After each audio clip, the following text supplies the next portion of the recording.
Hello dear students. In last video we start the point uses of dimensional analysis. In that we already discuss about the first use, which is to check the correctness of a given physical equation. जे काही दिलेलं physical equation असेल, जे काही equation आपल्याला दिलेलं आहे त्या इक्वेशनचा करेक्टनेस चेक करण्यासाठी डायमेन्शनल ॲनालिसिसचा यूज कशा प्रकारे केला जातो त्याविषयी आपण लास्ट व्हिडिओमध्ये, लास्ट लेक्चरमध्ये, लास्ट ऑनलाईन सेशनमध्ये डिस्कस केलेला आहे. आता आपण नेक्स्ट यूजकडे येऊया. नेक्स्ट यूज आहे to establish the relationship between the related physical quantities. ज्या काही फिजिकल क्वांटिटीज आहे की ज्यांच्यामध्ये काहीतरी रिलेशन आहे, बट ते रिलेशन आपल्याला माहीत नाही आहे. ते रिलेशन ऑब्टेंड करण्यासाठी, मिळवण्यासाठी, एस्टॅब्लिश करण्यासाठी आपण डायमेन्शनल ॲनालिसिसचा यूज कशा प्रकारे करू शकतो त्याविषयी आपण डिस्कस करणार आहोत. या पूर्ण व्हिडिओमध्ये एकदम प्रॉब्लेम्स आपण त्यावरचे घेणार आहोत. त्यापैकी पहिला प्रॉब्लेम किंवा पहिले एक्झाम्पल कन्सिडर करूया. कशा प्रकारे डायमेन्शनल ॲनालिसिसचा यूज होतोय ते सांगण्यासाठी आपण डायरेक्ट प्रॉब्लेम घेतो आहोत. त्यापैकी पहिला प्रॉब्लेम आहे, बुकमध्ये दिलेलाच प्रॉब्लेम घेऊया. बुकमध्ये दिलेला प्रॉब्लेम आहे, sorry,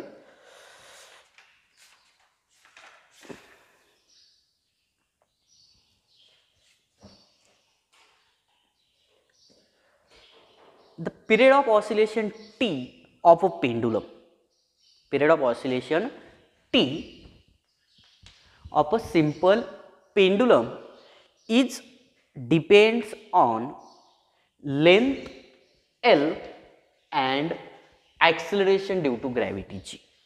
The period of oscillation of a simple pendulum t is depends on, t कशावरती डिपेंड आहे, is depends on length of a simple pendulum and acceleration due to gravity g. Derive the relation between t, L and g. काय question आहे?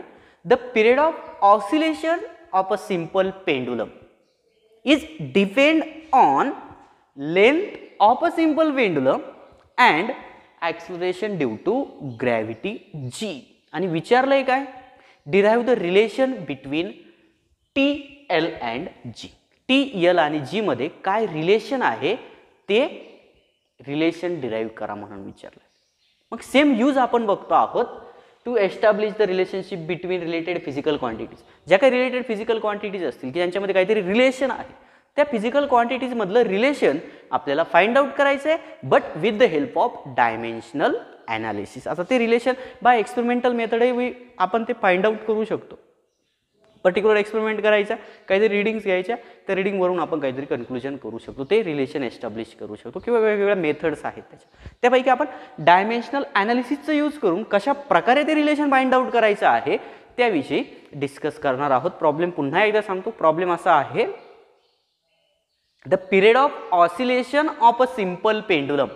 Simple पेंडुलमच्या ऑसिलेशनचा period, the period of oscillation of a simple pendulum is depends on length of a simple pendulum and acceleration due to gravity. हा given data आहे. त्यांनी आपल्याला सांगितलंय की टी हा एल वरती आणि जी वरती डिपेंड आहे, म्हणजे यांच्या तिघांमध्ये काहीतरी रिलेशन आहे. ते रिलेशन ऑब्टेन करा. Derive the relation between T, L and G. आता हे रिलेशन ऑब्टेन करण्यासाठी टी आणि एल मध्ये काहीतरी रिलेशन आहे, टी आणि जी मध्ये काहीतरी रिलेशन आहे. सपोज मी असं कन्सिडर करतोय, let or you can say that suppose t is directly proportional to L raise to a. ह्याच स्टेप तुम्हाला प्रत्येक प्रॉब्लेमसाठी फॉलो करायच्या आहेत. काय कन्सिडर केलंय? T is directly proportional to L raise to a. L means लेंथचा l आहे, length of a simple pendulum. L raise to a, where a is a constant or number, or simply याला आपण rational number आहे a असं म्हणणार आहोत. Let t is directly proportional to L raise to a and t is directly proportional to g raised to b.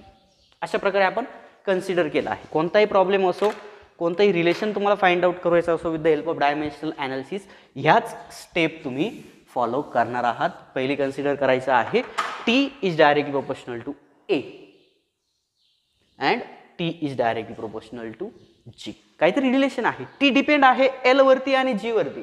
याचा अर्थ T हा proportional आहे एलशी. तो डायरेक्टली असू शकतो, इनव्हर्सली असू शकतो, बट प्रोपोर्शनल आहे. टी चेंज, एल चेंज झाला टी चेंज होणार, जी चेंज झाला टी ही चेंज होणार. बरोबर, गिवन आहे.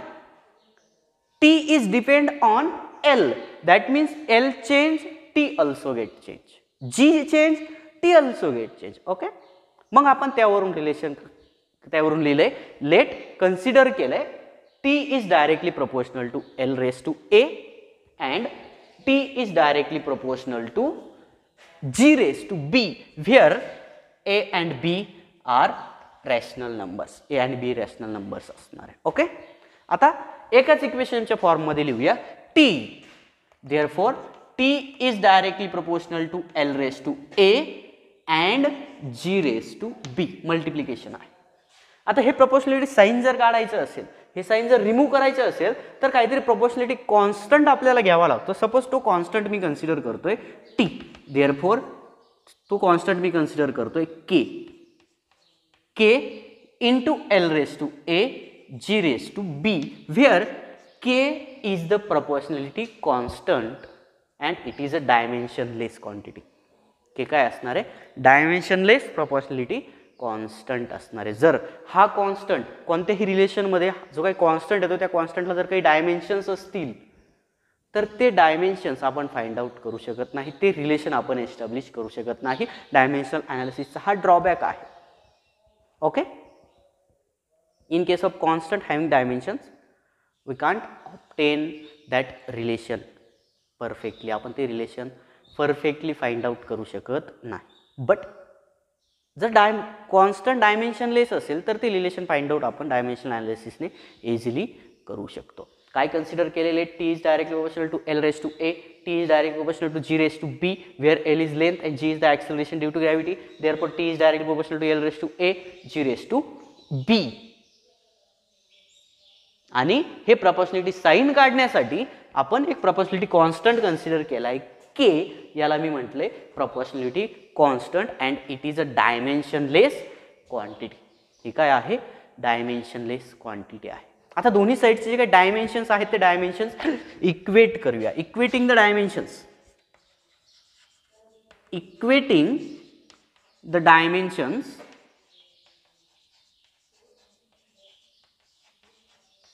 On both side. दोनही साइडचे डायमेन्शन्स आपल्याला इक्वेट करायचे आहेत. मग इकडे आपल्याला टी मिळालं, इकडे काय मिळतंय? या साइडचे डायमेन्शन्स, टाइमचे dimensions L0 M0 T1 is equal to टाइमचे डायमेन्शन्स आहे L0 M0 T1 is equal to K into आता जी ची एल ची डायमेन्शन्स, लेंथची डायमेन्शन्स L0 का L1 M0 T0 आणि याचा पॉवर आहे A. याचा पॉवर आपल्याला मिळाला आहे A. अगेन जी ची dimension, G means acceleration. What are the dimensions of acceleration? Acceleration काय असतात? ॲक्सिलरेशनचे डायमेन्शन्स सिंपल वेने तुम्ही फाइंड आउट करू शकता. Acceleration is equal to velocity upon time. मग dimensions of acceleration, dimensions of velocity upon dimensions of time. व्हेलॉसिटीचे dimensions metre per second unit आहे म्हटलं तर डायमेन्शन्स मिळणार L1 M0 T-1 again T-1. आपल्याला ॲक्सिलरेशनचे डायमेन्शन्स मिळत आहेत. Dimensions of acceleration is equal to L1 M0 T-2. हे ॲक्सिलरेशनचे dimensions आहेत. ते डायमेन्शन्स इथं पुट आउट करूया. L1 M0 T-2 raise to power आहे B. रेज टू पॉवर आहे B. ह्याच स्टेप प्रत्येक प्रॉब्लेमसाठी तुम्हाला फॉलो करायचे आहेत. तुम्ही त्या स्टेप लक्षात ठेवणार आहात. पहिले हे कन्सिडरेशन्स, काहीतरी रिलेशन आहे त्यांच्यामध्ये म्हटल्यानंतर एक गोष्ट चेंज झाल्यानंतर दुसरी आपल्या चेंज होणार आहे. एक फिजिकल क्वांटिटी चेंज झाल्यानंतर दुसरी ही फिजिकल क्वांटिटी चेंज होणार आहे. त्यामुळे आपण ते प्रोपोर्शनॅलिटीचं साइन यूज केलं आहे. T is directly proportional to l, t is directly proportional to g. Raise to काहीतरी पॉवर आपण कन्सिडर करणार आहोत. ते पॉवर्स आहेत ए आणि b, where a and b are the rational numbers. A आणि बी काय असणार आहे? रॅशनल नंबर्स असणार आहे. ओके, मग त्यावरून प्रोपोर्शनॅलिटी कॉन्स्टंट घेतलाय प्रोपोर्शनॅलिटी साइन काढण्यासाठी आणि दोनही साइडचे डायमेन्शन्स इक्वेट केलेत. Equating the dimensions of both side we get dimensions of T are L0 M0 T1 is equal to K. K is the dimensionless constant. Our consideration is that. Okay. L1 M0 T0, L1 M0 T minus 2. Okay. आता ह्या A ने मध्ये multiply करून घेऊया. हे 0 0 आहेत ते काय आपल्याला लिहिण्याची गरज नाही. मग T1 लिहितोय is equal to K into L raise to 1 into A, L raise to A. Okay, L raise to A. नाही तर मग पूर्ण लिहूया.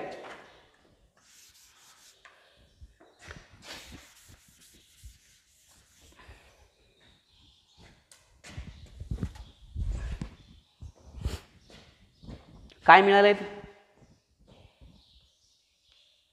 L0 M0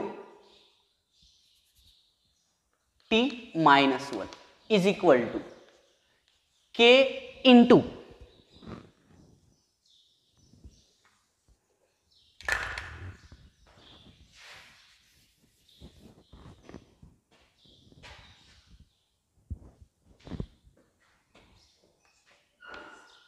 L0 M0 T1 is equal to K into L raised to 1 into A, L raised to A, M raised to 0 into A, 0, T raised to 0 into A, 0 येणार आहे, into second bracket, second dimensions, L raised to 1 into B, L raised to B, M raised to 0, 0 into B, 0, and T raised to minus 2B.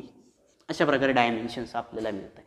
ह्या पॉवर्सचे मध्ये multiply करून घेतले. यानंतर L0 M0 T1 is equal to K into L raised to A. इकडे ही L raised to A आहे का? B आहे. मग L raised to A plus B. आठवता येते रूल्स पॉवर्सचे. मल्टिप्लिकेशन असेल तर पॉवरची ॲडिशन होते. ती ॲडिशन आपण केली. L raised to A plus B. M raised to again 0 आहे आणि T raised to 0 plus minus 2B, T raised to minus 2B मिळते. ओके, अशा प्रकारे आपण हे सिम्प्लिफाय केलेले आहे. यानंतर दोनही साइडचे डायमेन्शन्स आपण कंपेअर करणार आहोत. कंपेअरिंग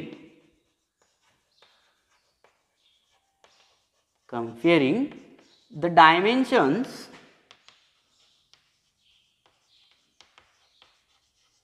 ऑन बोथ साइड. दोनही साइडचे डायमेन्शन्स कंपेअर करायचे आहे. Comparing the dimensions on the both side. L raised to 0, L raised to A plus B आहे. मग डायमेन्शन्स कंपेअर करायचे L चे.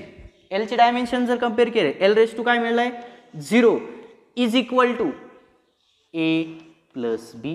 सपोज याला मी म्हटलं इक्वेशन नंबर 1. फर्स्ट इक्वेशन आपल्याला मिळालं. M raised to 0, 0 ते इक्वेशन लिहिण्याची गरज नाही. T raised to 1 is equal to T raised to minus 2B. That means 1 is equal to minus 2B. Okay, dimensions compare केलेत. ह्या ज्या काही पॉवर्स आहेत या पॉवर्स फक्त आपण कंपेअर केल्यात, इक्वेट केलेल्या आहेत. ओके, मग डायमेन्शन्स कंपेअर केल्यानंतर दोन इक्वेशन मिळालेत. ह्या इक्वेशनवरून बी ची व्हॅल्यू काय मिळते? B is equal to minus of 1/2. B आपल्याला मिळतंय minus of 1/2 and from equation 1. आता इक्वेशन 1 मध्ये बी ची व्हॅल्यू पुट करूया. Put the value of b in equation 1. Equation 1 मध्ये व्हॅल्यू पुट केल्यानंतर 0 is equal to a minus 1 by 2, that gives a is equal to 1 by 2. b ची value मिळाली minus 1 by 2, ए ची value मिळाली 1 by 2. Okay, आता ह्या ज्या काही व्हॅल्यूज आहेत याला मी म्हणतो इक्वेशन नंबर स्टार. आता 1 तर तिथं मी म्हटलंय इक्वेशन स्टार.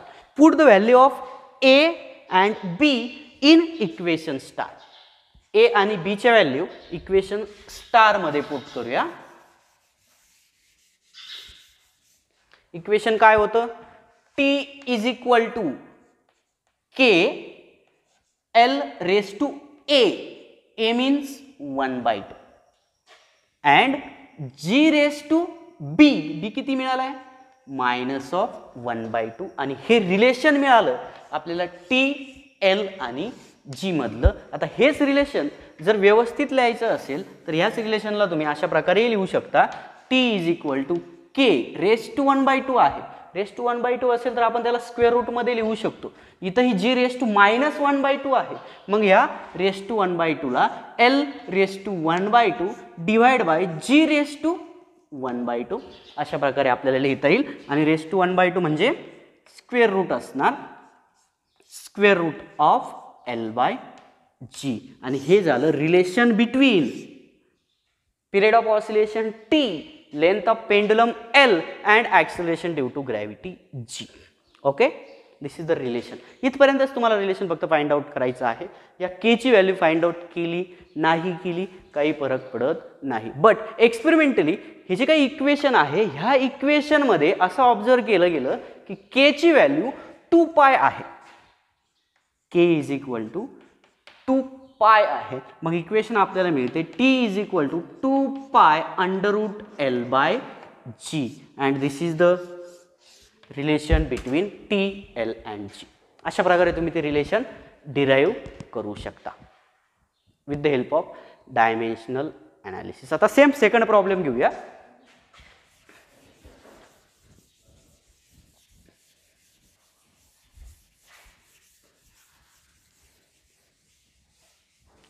सपोज प्रॉब्लेम असा आहे, a particle of mass m, a particle of mass m moving with velocity v, particle of mass m moving with velocity v, using the dimensional analysis obtain the expression for kinetic energy. एक particle आहे की ज्याचं मास असेल m, मास आहे m moving with velocity v, आणि तुम्हाला विचारलं काय, obtain the expression for kinetic energy of that particle. त्या पार्टिकलच्या कायनेटिक एनर्जीसाठी एक्सप्रेशन फाइंड आउट करा. आता ऑब्विसली ते एक्सप्रेशन काय आहे आपल्याला माहित आहे, kinetic energy is equal to 1/2 mv square. हे एक्सप्रेशन आपल्याला ऑलरेडी माहित आहे, बट हे इक्वेशन आपल्याला काय करायचं आहे, फाइंड आउट करायचं आहे with the help of dimensional analysis. Again same steps आपण फॉलो करणार आहोत. कायनेटिक एनर्जी, एनर्जी मग आपण लिहू शकतो let kinetic energy is directly proportional to m raise to a. हा कॉन्स्टंट तुम्ही कोणताही घेऊ शकता, रेस टू x y असंही कन्सिडर करू शकता. बट पहिल्या प्रॉब्लेम मध्ये a घेतलाय, इथेही आपण एच कन्सिडर करूया. सपोज मी x कन्सिडर करतोय, m raise to x and kinetic energy is directly proportional to v raise to y, where x and y are the rational numbers. x and y rational numbers असणार आहे. Therefore we can write kinetic energy is directly proportional to m raised to x into v raised to y. अशा प्रकारे ते relation आपण लिहू शकतो, equation आपण लिहू शकतो. आता प्रोपोर्शनलिटी साइन काढायचं असेल तर प्रोपोर्शनलिटी कॉन्स्टंटचा यूज करावा लागेल. Kinetic energy is equal to k m raise to x v raise to y. अशा प्रकारे सेम स्टेप्स आपण फॉलो करत आहोत ज्या रिसेंट प्रॉब्लेमला आपण फॉलो केल्या होत्या. Kinetic energy is equal to k m raise to x v raise to y. Okay, where k is the proportionality constant. k काय असणार आहे, प्रपोर्शनॅलिटी कॉन्स्टंट असणार आहे and it is a dimensionless. त्याला कुठल्याही प्रकारचे डायमेन्शन्स नसणार आहे. ओके, आता नेक्स्ट आहे comparing the coefficient on the both side or equating the coefficient of equating the dimensions of both side. दोनही साइडचे डायमेन्शन्स आपण लिहिणार आहोत. काय डायमेन्शन्स असतील, कायनेटिक एनर्जी आहे, एनर्जी, डायमेन्शन्स ऑफ एनर्जी. आता इथूनच ते डायमेन्शन्स तुम्ही फाइंड आउट करू शकता. इक्वेशन आहे m v square, kinetic energy is equal to 1/2 m v square. मासचे डायमेन्शन्स m1, व्हेलॉसिटी डायमेन्शन्स आपल्याला माहिती आहे L1 m0 t -1 आणि याचा स्क्वेअर आहे, बरोबर, इज इक्वल टू m1 इकडे गेलाय, पहिले याने मल्टिप्लाय करून घेऊया. m1 L2 m0 t -2. Okay, मग डायमेन्शन्स मिळत आहेत कायनेटिक एनर्जीचे. Dimensions of kinetic energy is equal to L2 m1 t -2. अशा प्रकारे तुम्हाला ते डायमेन्शन्स फाइंड आउट करता आले पाहिजे. ओके, हे डायमेन्शन्स आपण इथं यूज करणार आहोत. Equating the dimensions on the both side. मग इकडे डायमेन्शन्स मिळालेत L2 m1 t -2 is equal to k dimensionless आहे, k डायमेन्शन लेस आहे, तो ॲज इट इज लिहिलाय. मासचे dimensions L0 m1 t0 raise to power आहे x into dimensions of velocity आपल्याला मिळत आहे L1 m0 t -1, त्याचा पॉवर आपण कन्सिडर केला आहे y. त्याचा पॉवर आपण कन्सिडर केलेला आहे y.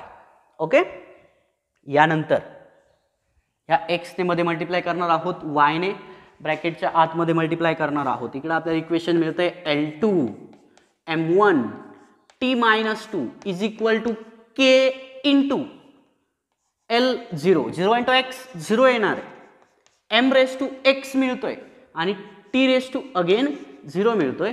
इकडेही आपल्याला मिळतंय L raise to x m raise to 0 t raise to minus of y, -1 into y minus of y आपल्याला मिळतोय. अशा प्रकारे इक्वेशन आपण लिहिलेलं आहे, डायमेन्शन्स इक्वेट केलेले आहेत. आता यानंतरची स्टेप आठवतीये, ऍड करायचे डायमेन्शन्स. मग डायमेन्शन्स मिळालेत L2 m1 t -2, L2 m1 t -2 एनर्जीचे डायमेन्शन्स आहेत, is equal to k into L raise to 0 L raise to x, L raise to 0 plus x, L raise to x आपल्याला मिळणार आहे. m raise to x 0 m raise to x आपल्याला मिळणार आहे. t raise to 0 t raise to y minus y, t raise to minus of y आपल्याला मिळणार आहे. Okay, यानंतर काय स्टेप आहे, यानंतर जी काही डायमेन्शन्स आहेत, ही जी काही पॉवर्स आहेत, त्याला इक्वेट करायचं आहे, कम्पेअर करायचं. Comparing the dimensions on the both sides. Comparing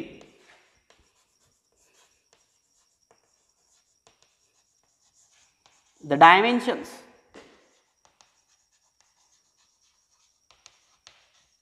on both side.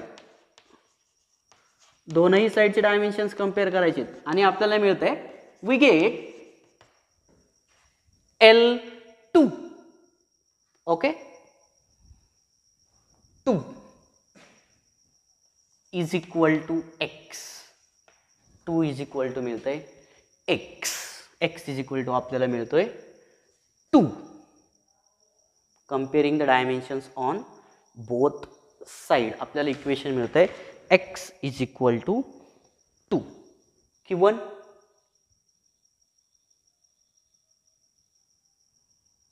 L2 sorry इथं वाय आहे, वायने मल्टिप्लाय केलंय, वाय आहे. ओके, मग 2 इज इक्वल टू ॲडिशन आपली चुकणार आहे. ह्या इक्वेशनवरून आपण ते 2 ब्रॅकेट सॉल्व करणार आहोत. इक्वेशन आपल्याला मिळतंय L2 M1 T minus 2 L2 M1 T minus 2 is equal to K into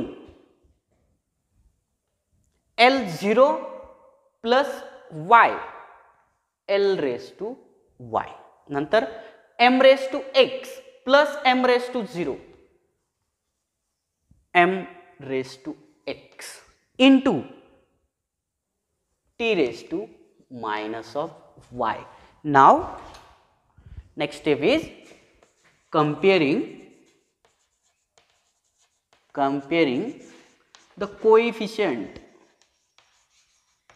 नाही म्हणता येणार, dimensions on both side. दोनही साइडचे डायमेन्शन्स कंपेअर करायचे.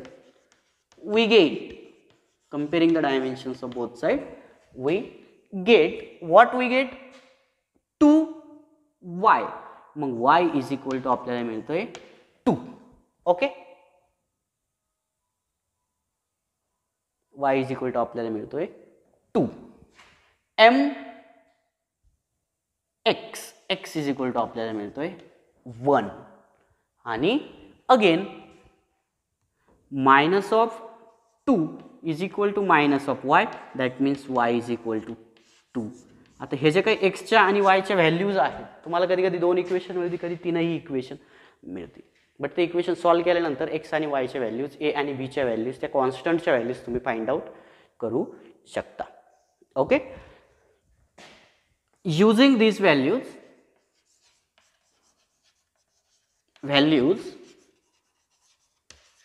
इक्वेशन, सपोज याला मी म्हटलं 1, इक्वेशन 1 बिकम्स, ह्या व्हॅल्यूचा यूज करू इक्वेशन 1 काय मिळतंय, using this values equation 1 becomes